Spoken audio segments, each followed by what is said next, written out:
In every documentary, a filmmaker asks 5 questions: who, what, where, when, and why. In this film, the what is the controversial phenomenon known as animal mutilation, wherein healthy animals, usually but not always cattle, have been found dead, killed in what seems to many to be a grotesque, paranormal, otherworldly manner.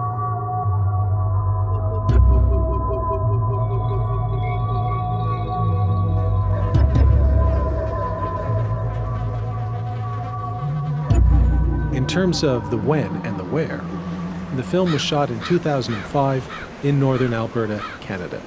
Although, as you will see, the phenomenon has been around for decades throughout the world.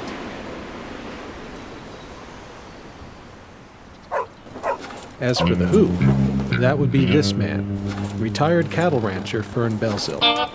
He's been investigating animal mutilations for over a decade now.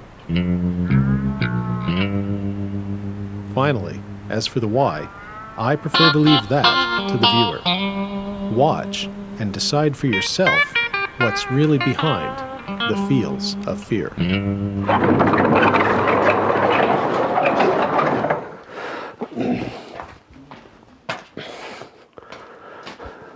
These here were all stalls for horses. My dad's, they had 2 horses per stall, 2 over there and 2 on the other side. And over here was a single stall for the saddle horse.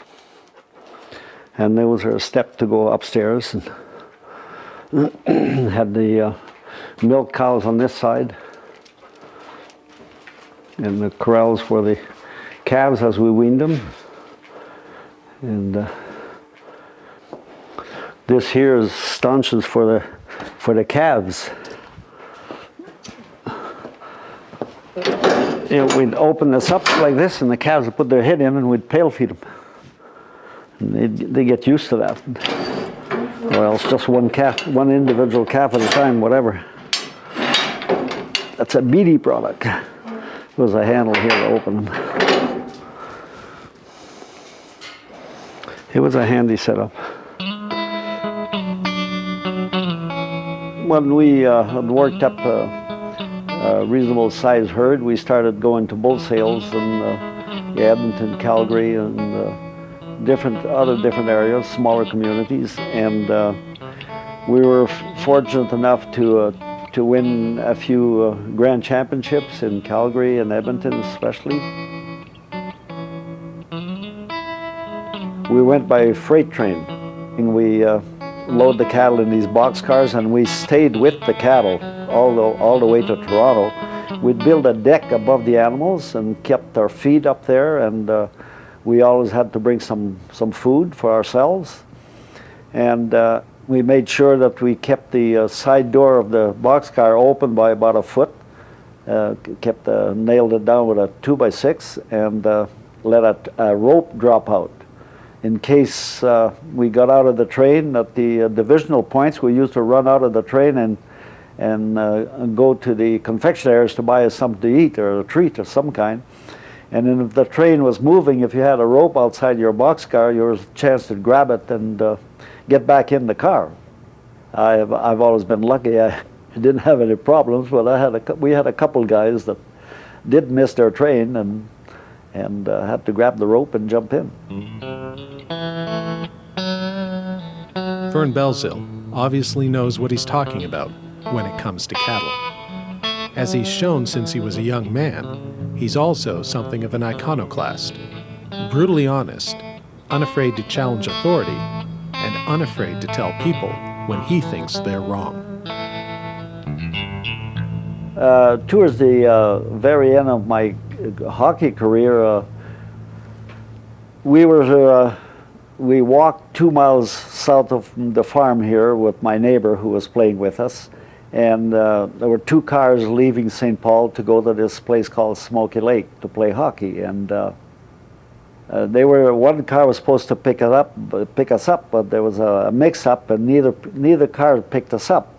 So my neighbor said, "My dad's a real good friend of the Sergeant RCMP in St. Paul." He said, "We'll phone him."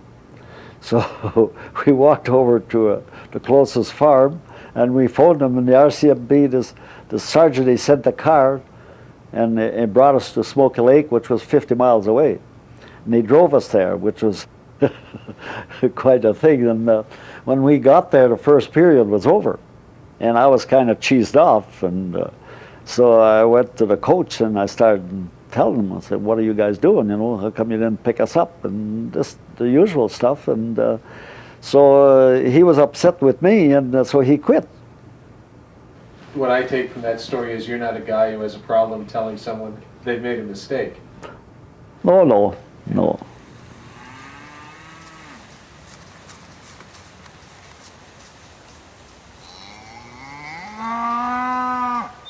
A person's home often has a profound influence on their life. In Fern Belzil's case, that home lies in the Canadian West, a vast region that even today, opened up as it's been by roads, railways, and air travel, can still sometimes feel as isolated as it was in the early days of exploration and settlement. In a region such as this, one's community has always been important. In order to foster that sense of community, towns often adopt symbols.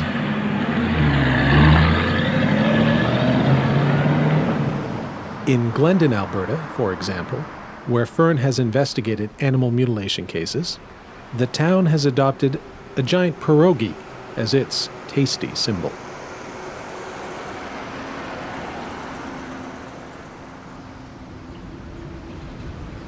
In Murnum, Alberta, another community where there have been animal mutilation cases, the town's strong religious roots have led it to adopt the dove of peace as its symbol.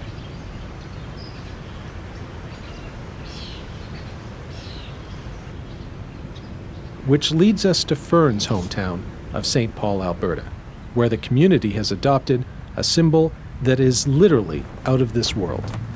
A symbol that led directly to Fern's involvement in the animal mutilation mystery.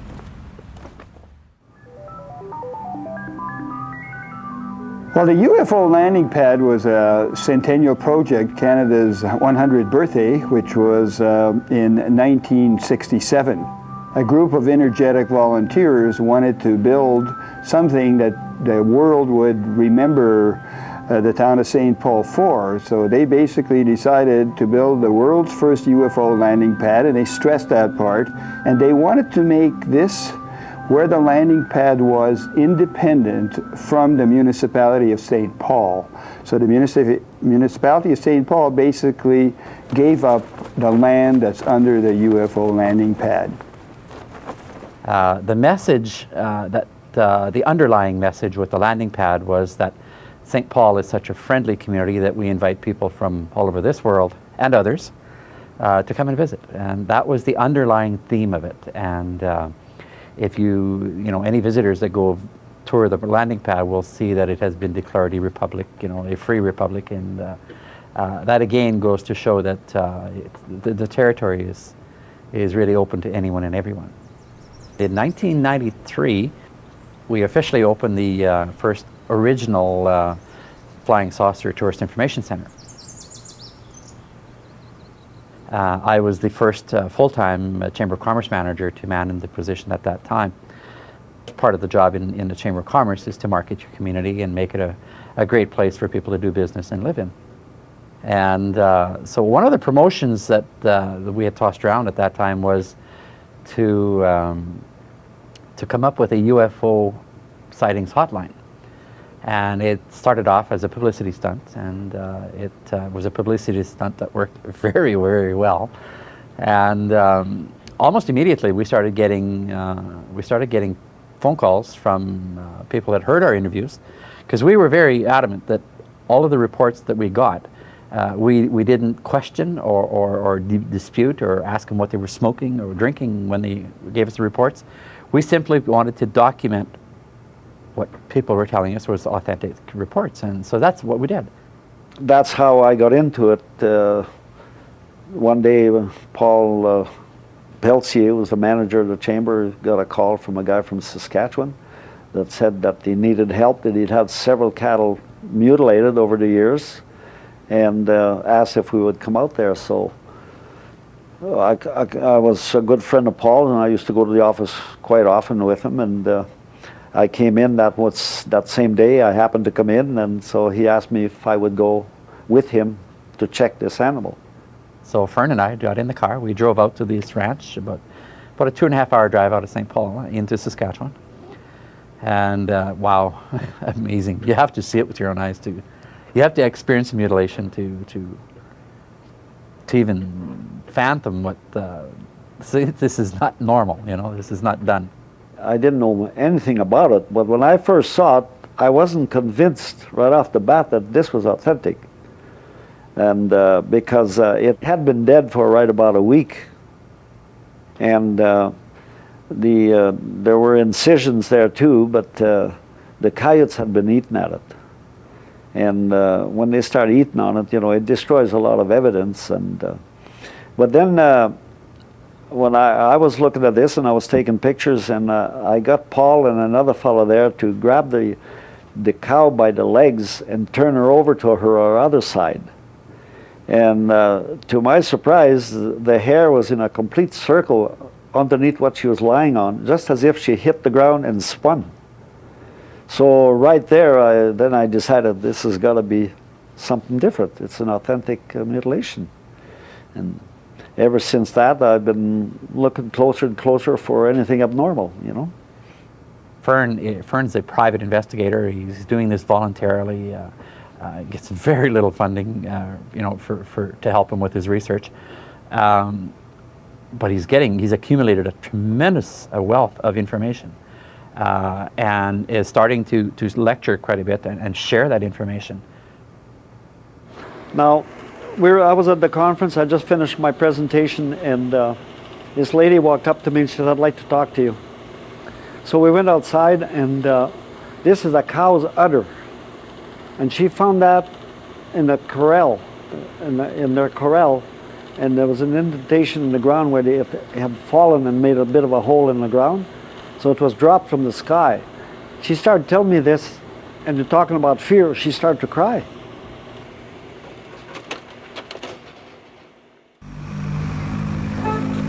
St. Paul has adopted unidentified flying objects and extraterrestrials as their symbol. But at heart, this is still cattle country.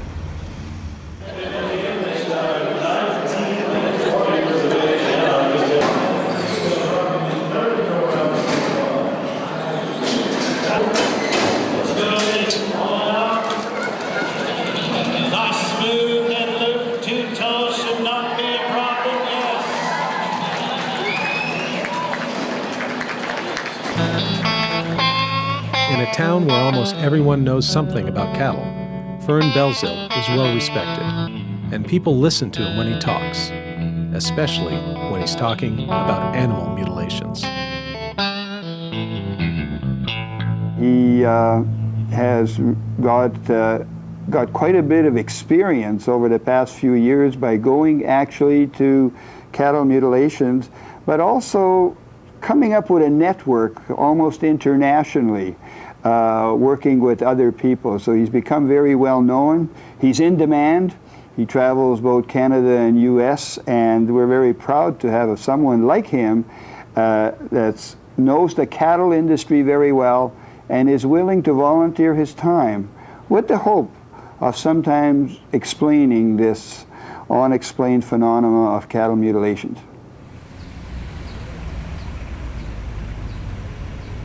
I first heard about Fern shortly after I arrived here.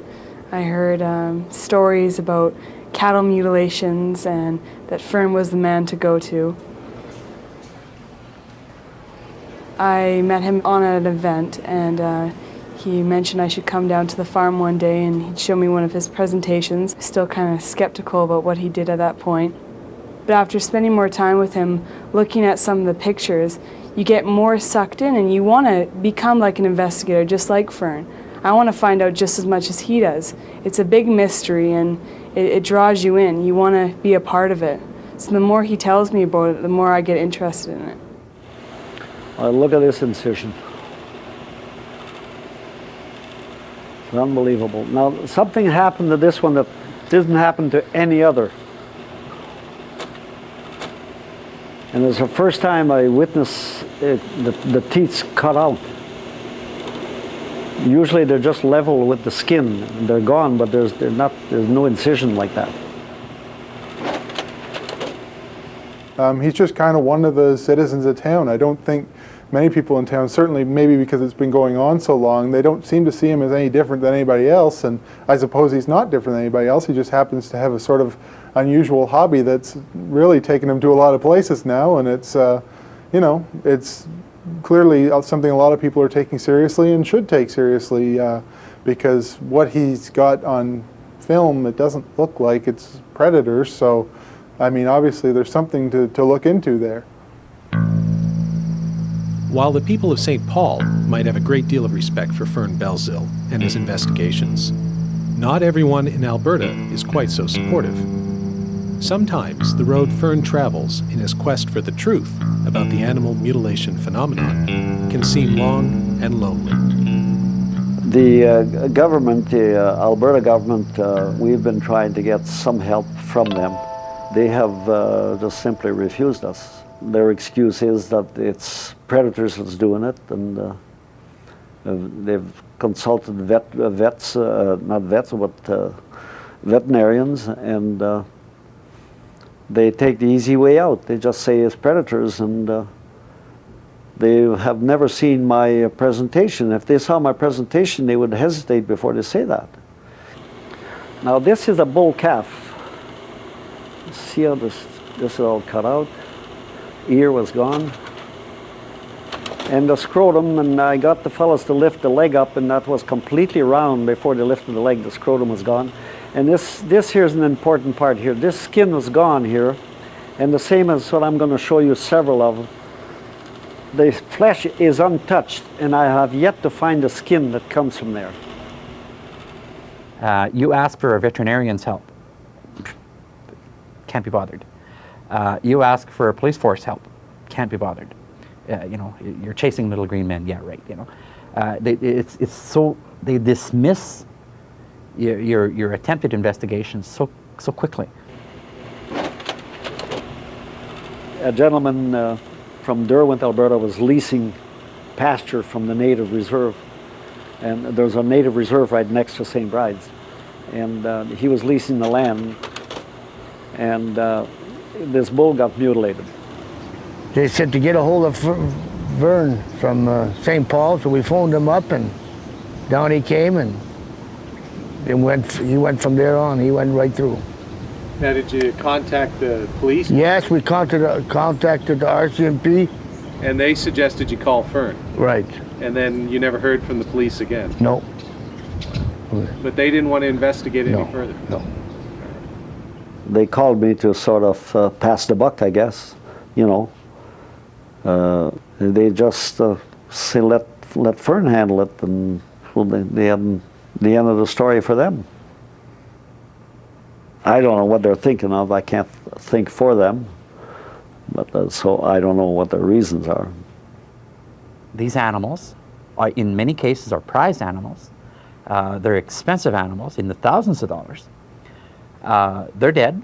Someone or something killed them, and nobody cares. Well, we paid $4,000 for that bull that spring. We never had him insured, and we never got a penny back. So it was a complete loss? It was a complete loss. I think when it comes to civilian or private investigators of the cattle mutilation mystery or the animal mutilation phenomenon in general, I think they kind of have a little bit of an advantage over the official world, in the sense that I can quite understand how at an official level it's played down. You know, don't cause hysteria, don't rock the boat, even if something unusual is taking place, you know, let's just keep it under wraps, so to speak. But I think, you know, for people who aren't tied to the official world and really don't have anything to lose, they're the people who can actually go out and do the field research and publish their findings without having to worry about the fact that, you know, their bosses are going to come down on them and so on. Yeah, it happened right about up in here.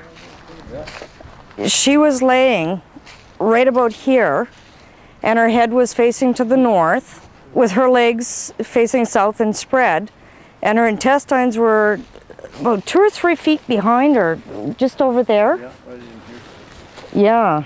Right in here. Even with me, I'm like you guys, I've raised cattle all my life, so, you know, I know what can happen. I've never had anything not even close to that. No incisions, you know, they die, and then coyotes come right away. And oh, exactly, and they tear and rip and chew on stuff like this. You don't have to be a rocket scientist to know the difference. Oh, exactly, the yeah. And the that's coyote. right, yeah. There, no, definitely. And, but like I say, you know, people, they, you know, first thing is they'll say it's a predator kill, but yeah. You know, I guess it gives them a peace of mind because they have an answer to something. It's the easy way out. Yeah. I call that armchair quarterbacks.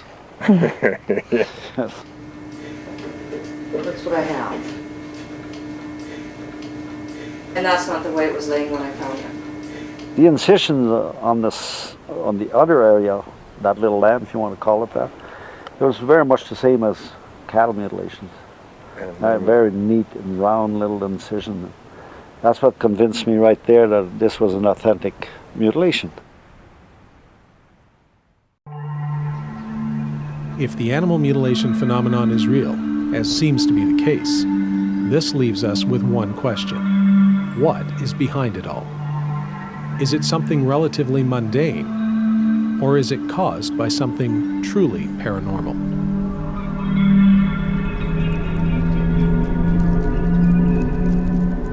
I'd like to get my money for my bull, but There's no way you can get that back, I guess.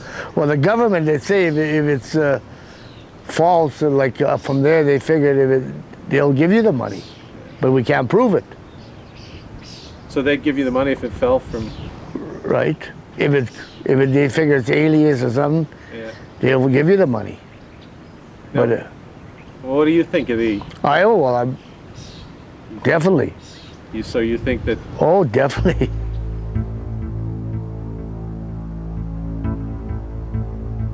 Many of the people whose animals have been mutilated are convinced that aliens are behind it. But what does Fern Belzil believe? A lot of information that I have, it does appear like it could be aliens.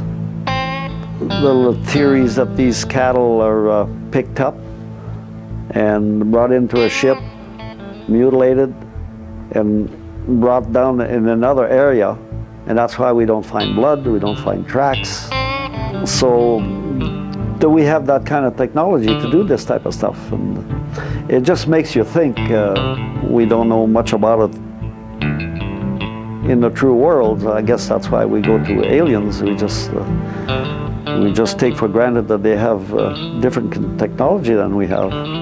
The alien aspect of it, I think, was always there, and people would look at the strangeness of the death and they could think of no other explanation for it. They'd look at the animal supposedly drained of blood. They would look at the so-called surgical precision of the wounds to the animals and say, well, this is obviously something doing it. It's something that is much more progressed, much more advanced than anything we have. Therefore, it must be aliens doing it. No one knows more about the alleged extraterrestrial presence on Earth than nuclear physicist Stan Friedman. At the end of World War II, there were 3 signs that soon these idiot Earthlings, this primitive society whose major activity is tribal warfare, would be moving out, soon meaning 100 years, which on a cosmic timescale is nothing. The 3 signs were clearly nuclear weapons, you measure the radiation in the atmosphere, it's easy to find, V-2 rockets, which obviously weren't being used to carry mail back and forth between Germany and England, and powerful electronics, radar systems in particular, which suddenly appeared on this planet. Used to be AM radio, which sticks around the planet, and now suddenly you've got radar beams that go outside. We're obviously moving along with development of electronic systems. I don't think it's any coincidence at all that the only place on the planet where you could check out all 3 of these technologies in 1947 and 48 was southeastern New Mexico.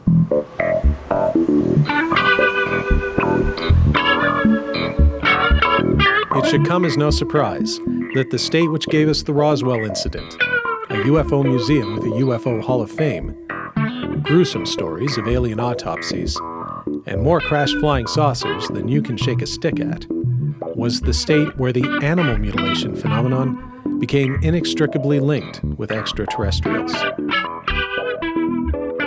It was a story that really took off in the mid-1970s. A lot of the reports from that particular time were reported to the New Mexico State Police, and they collated literally dozens and dozens of files, a number of very, very strange, with reports of weird pod marks found in the same vicinity of where the dead cattle were found, of blood drained from the animals, of what looked like surgical precision to open up the skin, organs removed, unmarked helicopters seen in the area, and even reports that in many cases the legs of the animals appeared to become dislocated. As ranchers and law enforcement started to notice this pattern of animals turning up dead on their property, they called upon the government. So the first person they called was Harrison Schmitt, who was at the time one of the senators from New Mexico. He was one of the former astronauts. So Senator Schmitt realized that this was indeed a problem that he'd better look into, so he actually called a conference to discuss the cattle mutilation phenomenon, get experts to come in, ranchers, and try and get a handle on what was going on.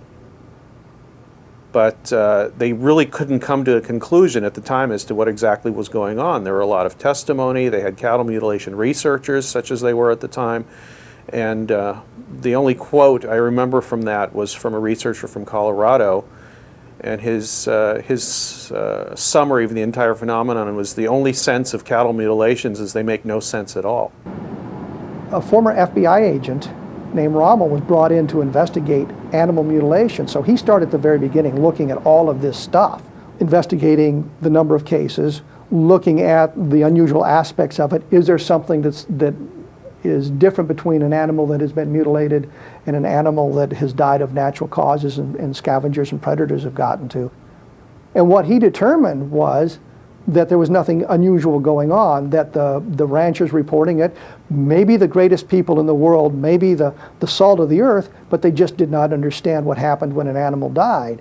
He talked to the law enforcement that was involved investigating some of the mutilations. He talked to the UFO investigators. He talked to veterinarians, something that very few UFO investigators actually did. He talked to people at universities who had studied these sorts of things, so he could get a well-rounded picture of what was going on. And his conclusion, much to the chagrin of the UFO community, was there was nothing going on here. This was sort of a manufactured mystery, as we've seen in the past in other arenas.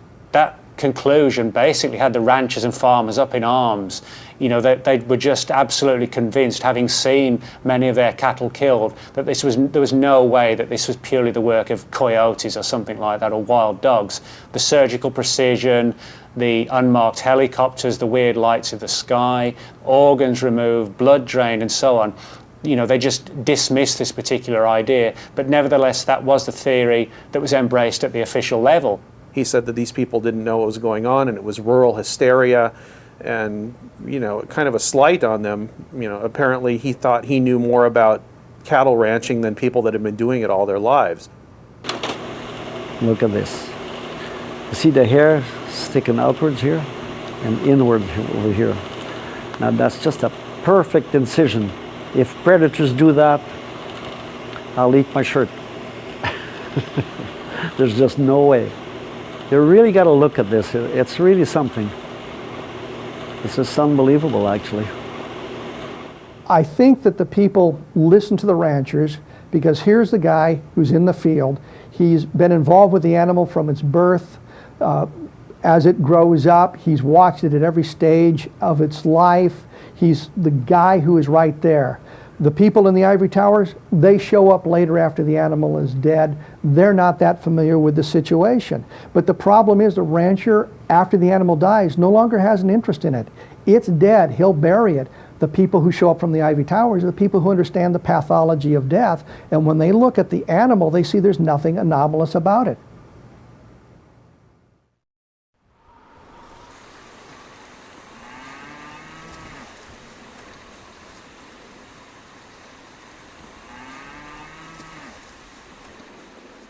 The calls that we were getting from these people, they were very serious, in tears, They had been laughed at by the police forces. They'd been laughed at by the military. They had sought help everywhere. So we took them very seriously, and we went there with an open mind. When we got there and you see the animal on the ground, like, wow, it just blows you away that how can this, this is not right.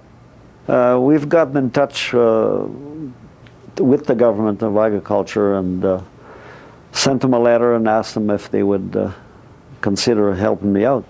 Because, a farmer loses an animal, you would think that it's, it's worthwhile looking at. I really don't know why nobody looks into it. Probably somebody should. Maybe we'll have to start because, as I said, it's something that these farmers invest a lot of money in their cattle, and when they lose that kind of investment, obviously if it's not predators, and it clearly doesn't look to be predators, then it should be looked into. These wounds, and you have to see them, some of these wounds are where the hide is missing, but the internal skin is undamaged. No one can do that. We need that help to be able to say, what type of wound is it? And we know we have the forensic science to do that. We have that forensic science. Why is it not being taken seriously to get those scientific results? We're not asking for the little green man. We're asking for how did this animal die? And they do have the forensic science to come to that conclusion. But why don't they want to? Or if they do know, why aren't they sharing the information? I think the reason why authority isn't taking cattle mutilation seriously is because they're stuck just like everybody else is. Nobody knows what it is. And to put time into that, Fern has devoted his entire life into finding out the answer, and there's still no answers. So I think they'd be just chasing a revolving door trying to find an answer. I don't think the authority believes they can actually find out what it's causing. I think it's a mystery, like ghosts, like, things like that. They just want to leave it in the shadow and not think about it. Looking at some of the researchers, such as Fern Belzil in Canada, I embrace and endorse the research they're doing because they're at a grassroots level. They're not tied to an official body that maybe wants to go with one particular theory over another theory. And actually out in the field doing grassroots investigations, which I think if we're going to solve this particular mystery, we need to be out there. It's not something that can be done from the safety or the confines of an office, or by telephone. We need to be out there in the early hours of the morning, late at night, with state-of-the-art equipment, night scope equipment, night vision equipment, that sort of thing, in areas which are prevalent, if you like, to these particular types of attacks. And I think it's that way that we're going to get the answers, and it's those types of researchers that are going to find those answers.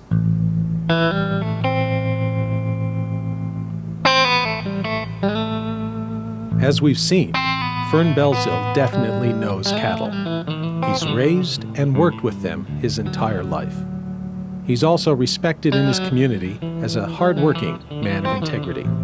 But does that necessarily translate into the capabilities truly required to investigate the animal mutilation phenomenon? Is he qualified to differentiate in a scientific way between what is real and what is not? There was an interesting thing that happened in the Northwest right after the atomic bomb tests in the Pacific Ocean. That their windscreens, their windshields were all being pitted by radiation, they thought, and you'd have hundreds of people reporting that their windshields had been pitted by the fallout from this radiation. The problem was everybody looks through the windshield. Suddenly somebody says, well, my windshield was pitted by fallout. Everybody begins looking at their windshield, and what was the normal dust damage to a windshield as you drive at high speeds down the highway, they suddenly were noticed, and the conclusion they drew was it has to be fallout. Now, any number of scientists could come in and explain to them exactly what was going on, but they believed that the fallout had damaged their windshield. It was something they had never seen before because they had not been looking for it. And I think one of the problems we run into in cattle mutilations is when you look at the dead animal, the ranchers had never been looking at the animal after it was dead. It's where do I bury it? How do I dispose of the carcass? Now suddenly people are saying there's something unusual going on, and they began looking at the animals and seeing things that they don't remember having seen before, even though it was a natural part of the pathology of death. Despite the claims by Fern and others that the authorities have not looked seriously at the animal mutilation phenomenon in Canada, the facts say otherwise. In an article in the Canadian Veterinary Journal in the late 1980s, 2 veterinary experts investigated the animal mutilation phenomenon. Like Ken Rommel in the United States, they came to the conclusion that the most logical explanation, and the one supported by all of the evidence, was that so-called animal mutilations are nothing more than the work of scavengers, feeding on animals that have already died of natural causes.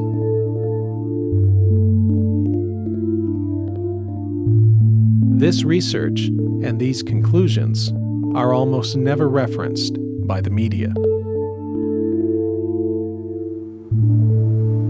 Well, it boggles my mind. You see those incisions. There's no way, a predator can make a perfect circle like that with no blood.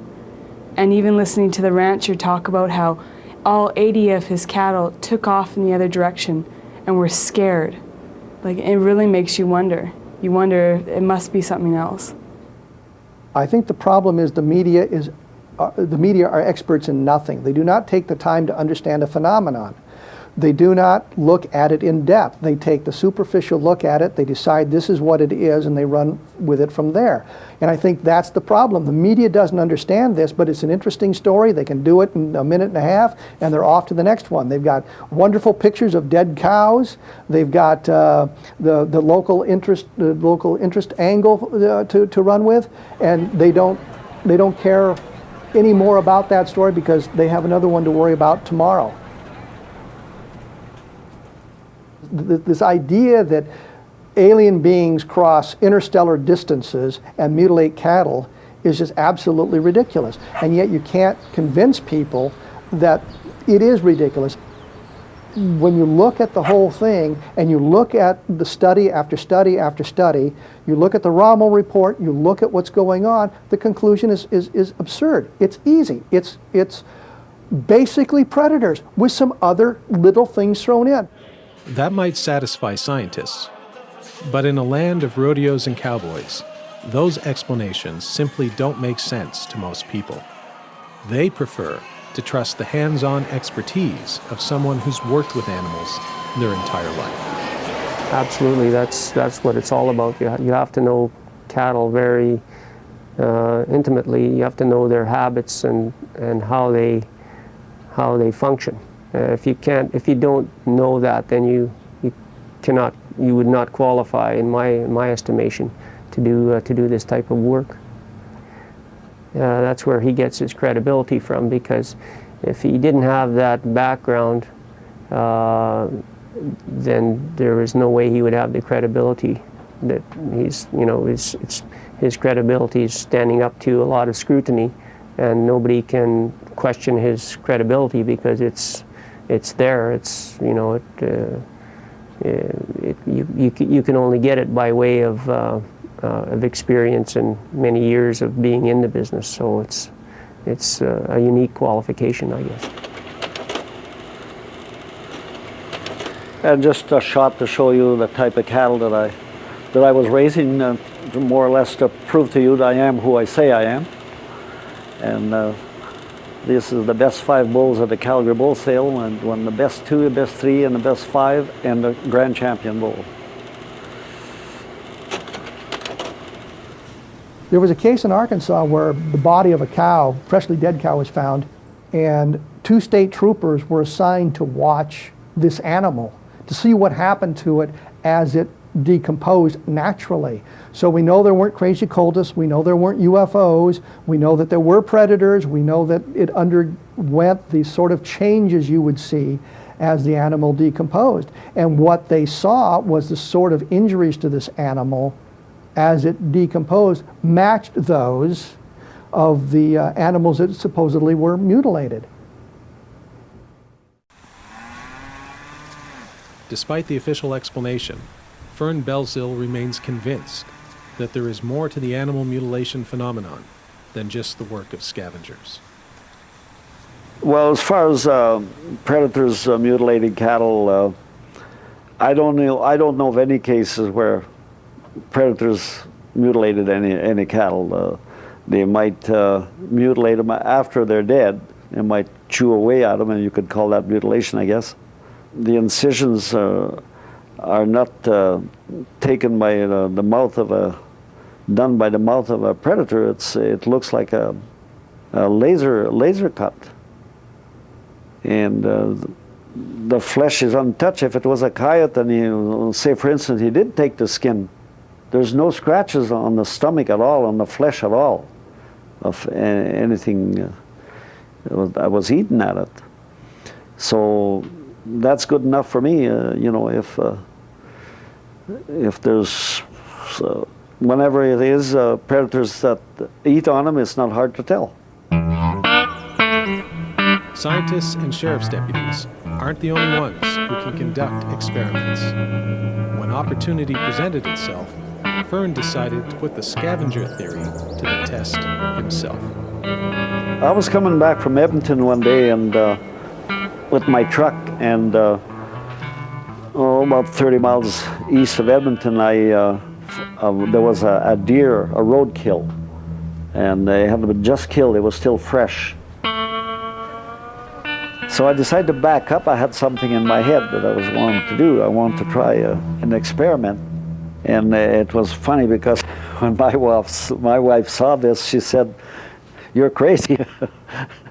What are you doing?" Anyway, I had a piece of land not far from a gas well, just close to my place, half a mile from the farm. I unloaded the deer there right by a clump of bush on my little hill, and right the first day, the ravens and the crows were pecking away at the rectum area. After 5 days, when I got there, and sure as heck, the predators had been at it. So I took pictures of all of that, and the difference between what a predator does and a true mutilation. What happened in a true mutilation, there's no comparison. So it really worked. You know, I even convinced myself. For many people in St. Paul, Fern Belzile has made his case for the paranormal explanation of the animal mutilation phenomenon. I saw something about how many cows being killed in one strike of lightning. I don't think it was lightning. I think it was probably UFO. Because something like that just doesn't happen. It just doesn't happen. It's kind of weird now. I think you got two kinds of people in the area. Some are skeptics, and some believe that something is happening out there. And we don't feel that cattle mutilation is only happening in the community of St. Paul.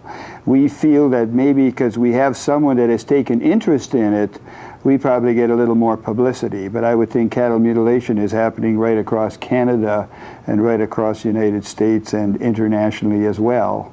And but I know there's many people that don't believe that something like this could happen, but I think you can't rule it out what it is. And I know we've ruled out a number of things, but I think on every case, and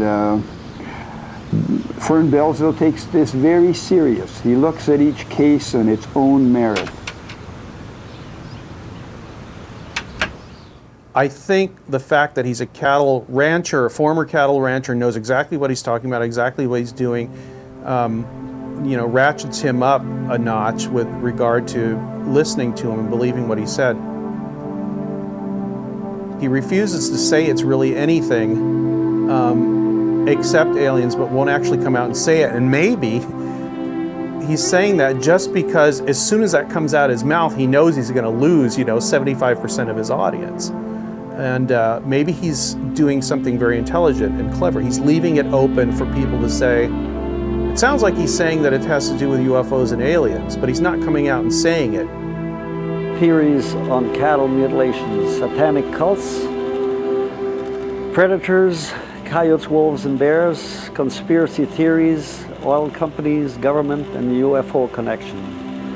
Now, I'm not here to convince anybody one way or the other. I have to admit, I don't know who's doing these mutilations. However, I don't believe it's predators. That approach seems to be designed to get people interested but not afraid of what he's saying, even though he's, like you said, he's basically saying there's no other explanation except the extraterrestrials. But he doesn't come right out and say it. So like I said, that gives people some kind of a moral, social out, where they don't have to say, well, listen to this guy. And then somebody else will say, well, he's just another one of those UFO nuts. He's trying not to present himself as that kind of person, and I think that's intelligent. Whether I agree with his conclusion or not, I think that's probably one of the few intelligent ways to go about presenting the subject to people.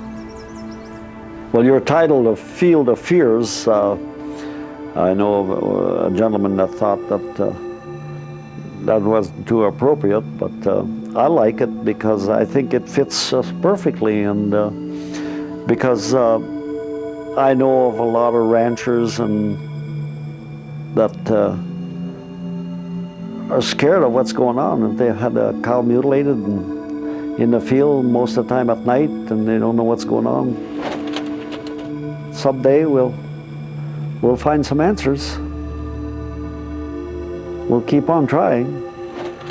Maybe someday we'll find and we'll see something. We might not like what we see, but we're bound to see something.